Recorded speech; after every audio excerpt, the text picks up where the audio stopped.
What's up guys, it's ALLDAYANTHONY and welcome back to the RSX vlog that you hopefully know and hopefully continue to love, because in today's video we're installing a neck-breaking mod on the RSX Type S. Let's go!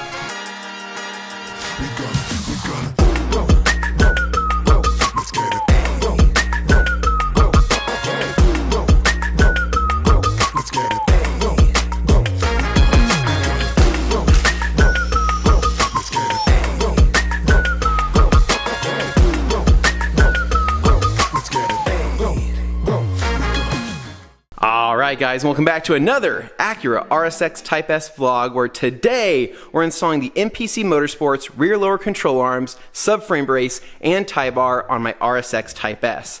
Now this is hands down one of my favorite mods that I have done to my Honda Civic, and I knew I had to do it for the RSX Type S. Not only does it look freaking amazing and break the necks of every other driver on the road, but it also helps with handling and stiffens up the chassis quite a bit. So with that said, we have some boxes over there that we got to check out. Alright, so in full transparency, I have had these works of art sitting on a shelf for far too many months, which is blasphemy considering how beautiful these things are. Now, I picked up this full set here during their Black Friday sale when MPC Motorsport did their release of their limited gunmetal parts, which I knew right when I saw them was going to be the answer for the RSX Type S, considering I'm going with the gunmetal wheels and kind of this gray and black theme. This is going to be a perfect match for the underside and is going to be so eye-catching that people are literally going to swerve off the road and crash their cars because of how beautiful my car is. Okay, well maybe that's a little much, Anthony, but I do think people are going to appreciate the backside of my car when they see this beautiful bracing underneath. So with that said, we got to open up this box, get this box open, get everything laid out, and then we can jump to the install.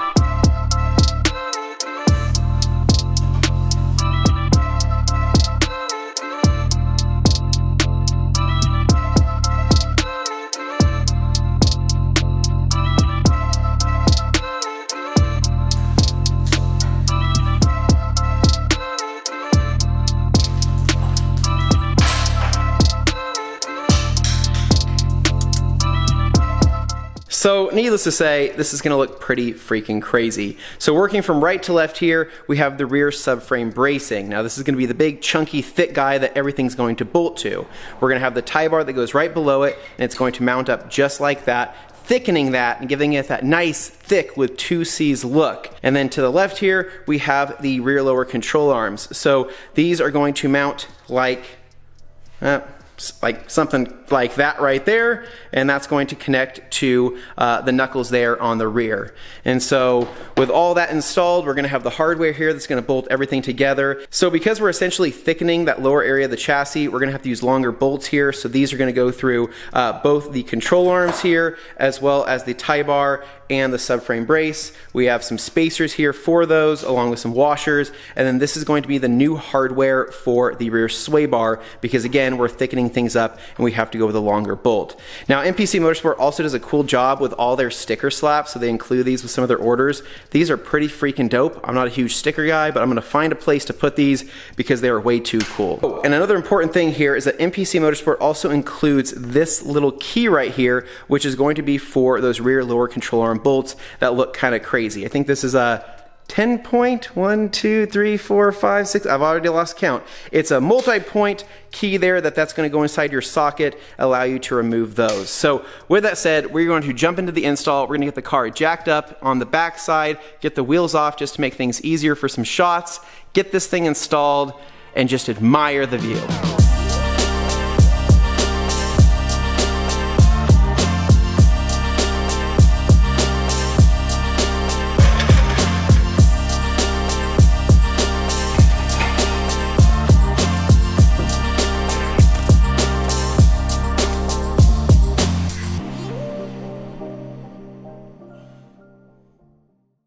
Alright guys, so with the car up in the air, we are ready to jump into this. So what I'm going to do first is break the torque on the lower control arm bolts. I'm not going to remove them, but just break the torque, and then I'm going to remove the bolts on the sway bar. That should fall forward and give us a little bit more access. From there, we'll remove the control arms, mock up the bracing, and then get the new control arms on, and it's going to be freaking awesome. So I'm going to throw in the GoPro, and we're going to get after it.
so all the stock stuff is off the car, and I thought I'd do a little side-by-side comparison of the stock control arms to the MPC control arms. So the stock one is surprisingly lighter than I thought it would be. I don't know why I thought it'd be heavy, but it's actually relatively light. However, it's got this weird kind of plastic cover thing on it. I'm not sure what that is, but it's a relatively thin control arm, if I'm honest.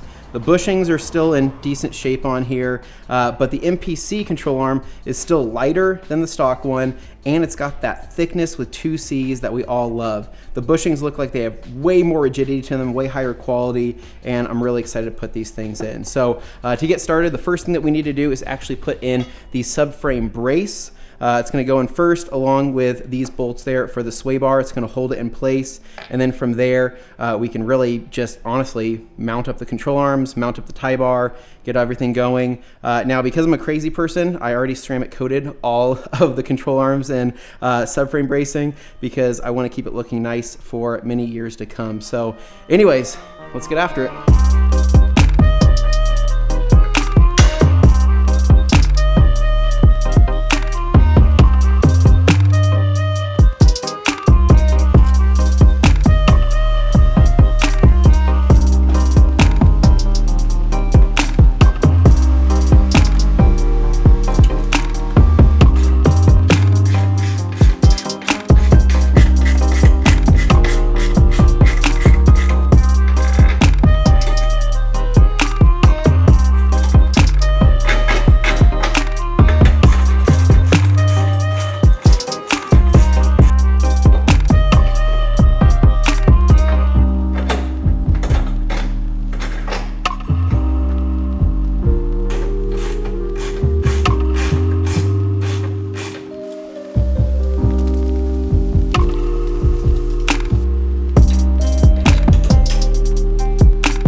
Alright, so honest mistake. As I was wrapping everything up and tightening up the last bolts, I was looking at the subframe brace and the tie bar, and I was like, dude, something doesn't seem right here. I don't remember the spacers being between the subframe brace and the tie bar, so I simply walked over to the Civic there, got underneath there and looked, and yeah, go figure. It doesn't, there's no spacer that goes between there. The spacer actually goes on the back side of the subframe there, where there is a small little recess in the actual frame itself. And so I was like, dude, dummy Anthony. It was actually pretty simple. I left the lower control arms exactly where they were, zipped out those 2 bolts right there, and then kind of had to finesse a way to essentially get the subframe on with the spacer on the backside while having the sway bar dropped. And so what I ended up doing was throwing in the bolts just to hold the subframe in place, getting the sway bar mounted so it would hold the subframe and that spacer on the back, and then basically zip the bolt in through the front with the tie bar. So here's a better look at what I'm talking about. So here's the tie bar, here's the subframe brace. Don't put the spacer between here, put the spacer between there and there. So the subframe brace and that, there's a small little recessed area where the spacer can go. And then that way everything sits flush, right? And your sway bar is going to sit flush as well. So yeah, honest mistake, got it all figured out. And yeah, so if you do this yourself, or if you're interested in doing this, just remember spacer goes in between there, not up front here. But on a positive note, everything is sewn up how it should be now, and this thing looks absolutely insane. I'm telling you, those people behind me are going to wreck their cars when they see this thing. It is so distracting and so cool looking. It looks a little silverish right now, but it's definitely more gunmetal in the shadows. So anyways, we're gonna get some shots here, get the car back on the ground, and wrap this thing up.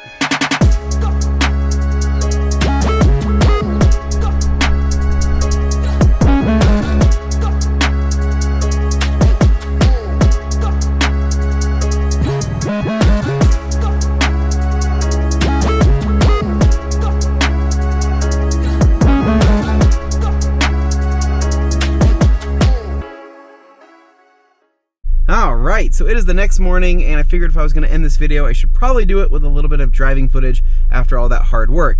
Now, as you can see, it's pretty wet outside. Getting my freshly installed subframe brace all mucked up which is not ideal, but that's why I ceramic coated it.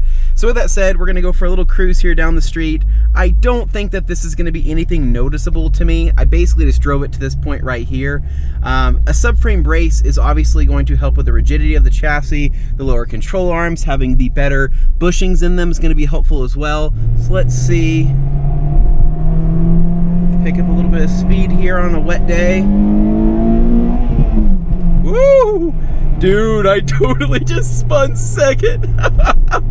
Yeah, this is wet and wild, man.